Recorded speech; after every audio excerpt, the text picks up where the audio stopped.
আপনারা জানেন গতকাল দুপুর প্রায় ৩টার সময় আমরা একজন তিরিজুয়ার যে ব্যবসায়ী সজল তাঁতি উনি যে ওনার চায়ের দোকানের আড়ালে যে তিরিজুয়ার ব্যবসা করছিল তাকে আমরা হাতে নাতে ধরি এবং ওনার কাছ থেকে আমরা ৩,৫০০ টাকা এবং মোবাইল অন্যান্য সংক্রান্ত কাগজপত্র আমরা উদ্ধার করি।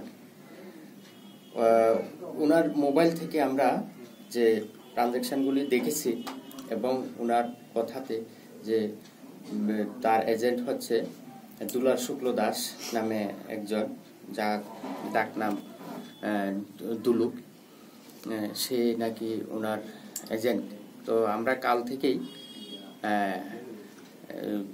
আমরা এবং যে আমাদের যে সিভিল পুলিশ আছে তাদেরকে এঙ্গেজ করি এবং আজকে এই দুলুকে এনপিসি পাড়া থেকে আমরা হাতে নাতে ধরি যখন সে তীরের ব্যবসা করছিল, এবং তার থেকে আমরা মোবাইল ফোন এবং 14,600 টাকা এবং 30 সংক্রান্ত অনেকগুলি কাগজপত্র আমরা পাই। তো আমরা তার মোবাইল ফোন দেখেছি এবং তার মোবাইলেও অনেকগুলি তীর সংক্রান্ত বিভিন্ন লোকের সাথে ও নাম্বার আদান প্রদান, টাকার আদান প্রদান এগুলি আমরা পাই।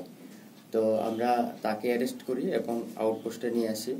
এখন আমরা আমাদের যে প্রসিডিউর অনুযায়ী আমাদের প্রসিকিউশন নেওয়া ব্যবস্থা আমরা করছি।